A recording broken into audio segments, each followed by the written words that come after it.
The theme of today is the heart.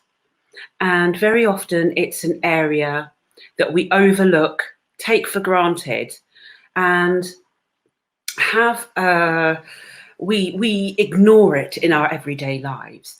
Now, very practically, heart issues are the #1 cause of death in Britain, but especially in the US as well. And with this presents us many issues.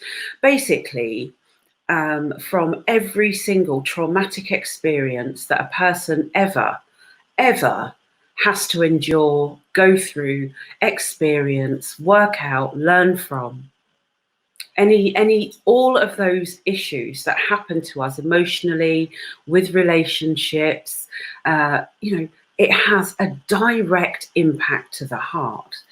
And it's something that we overlook until we get to the age of about 40. And we start to show signs, symptoms, pains, because essentially it's the engine of your ship. So we're going to have a look at a particular syndrome here. And I find this absolutely fascinating for any woman that's ever experienced a broken heart, okay? Or man, it doesn't matter. A broken heart is a broken heart.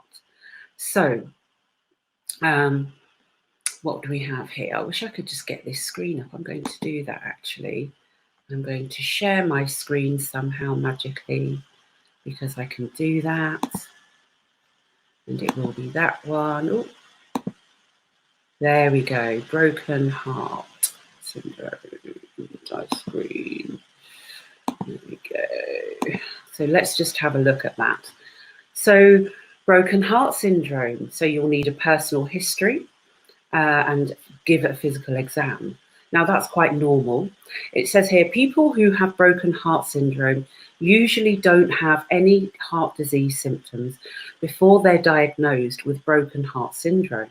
Also, your doctor will want to know if you've experienced any major stresses recently, such as death of a loved one.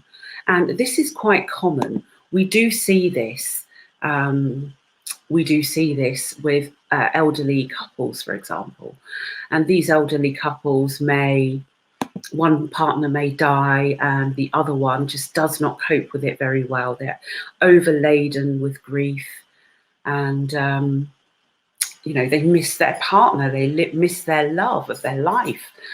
You can see this with people that experience incredibly traumatic relationships or a succession of them. All has an impact on the heart, the way we live our lives, the environmental conditions.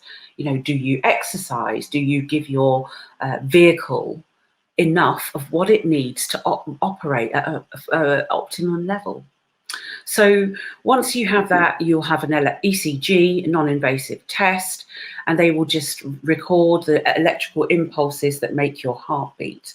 Now, obviously, these are all tests and procedures that standard healthcare would give.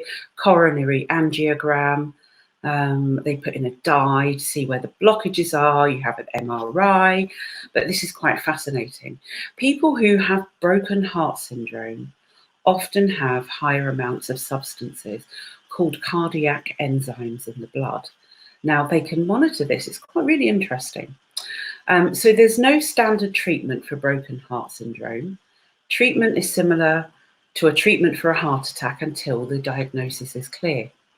Most people stay in hospital while they recover. So once it's clear, it's basically a bit like blowing a gasket.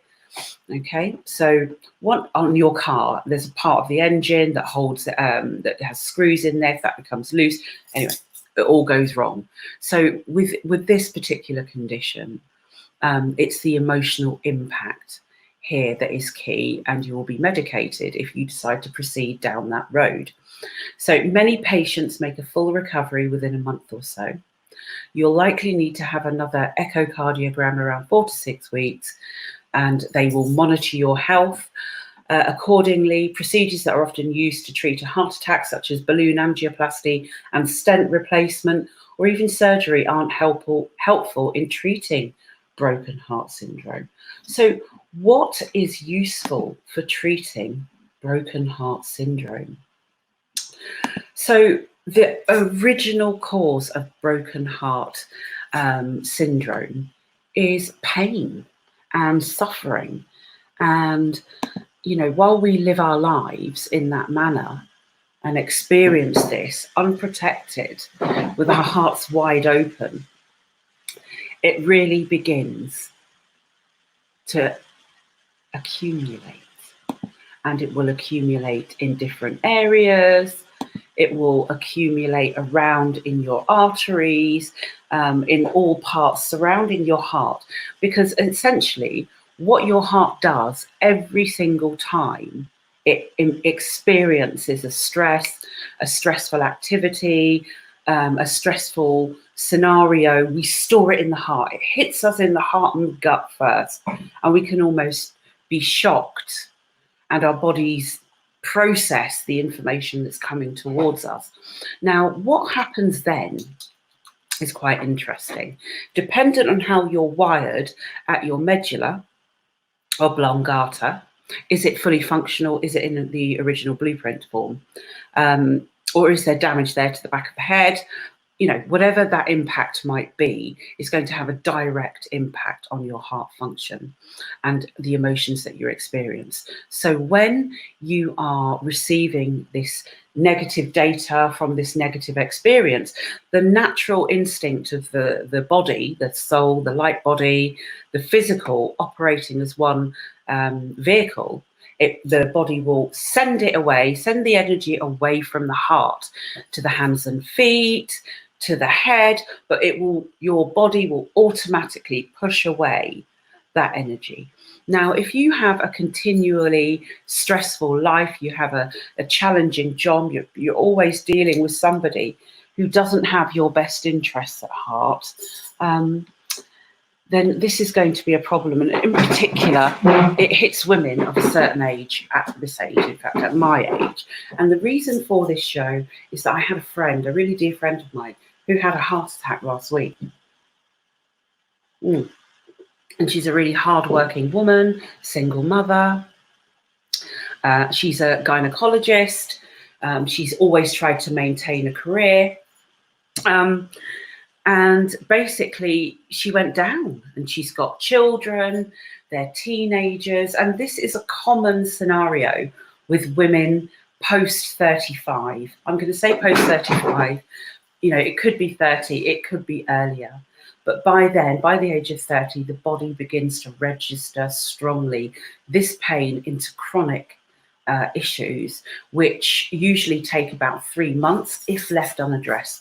So what is the quickest way to deal with all this? Well, how do we prevent ourselves from becoming a statistic?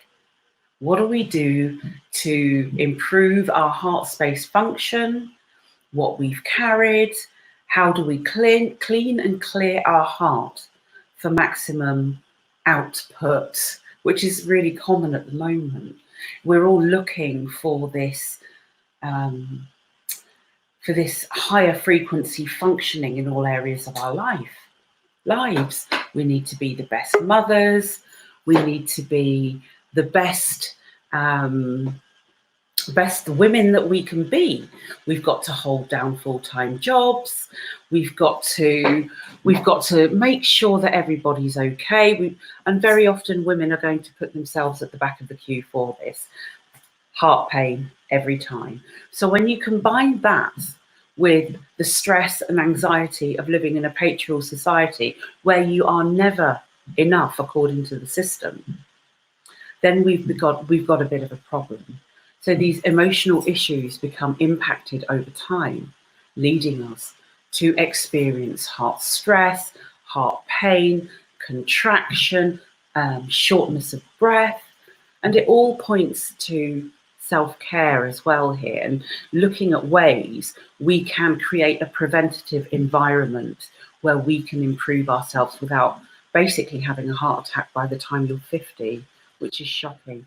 Do you know, it's quite, you know, as we talk about this and the different cycles of time, right? When we accumulate heartache over that period of time, or time cycles, or pain from a previous life, some monumental occasion in history or herstory that happened in somebody's experience. Fascinating. All of it, you know, I guess what I'm getting at in its point is the accumulation and compaction, because it all comes back to heart function. If our hearts don't function properly, we're not going to be able to receive those frequencies or that intuitive information. Exactly. Yeah. Because I know that we receive, especially the galactic, the cosmic, from the universe energy, we receive it from the plexus solar, right? Mm-hmm. Plexus sun. Yeah. Exactly. Yeah. Yeah. So it's the place that if we are not okay in this part, yeah, we don't receive it, like you say. And what happened, our body begins to be in damage, yeah, because we don't receive that package of information or that light, that Yeah. sun, that thing. And yeah, and then the manifestation is in sickness, yeah, Mm-hmm. Yes. and the heart attack, or other kind of things that we feel physical, we're in pain, we are feeling pain in the heart because we don't have this like balance, yeah, Mm-hmm. in our lives, in our emotions principle, right?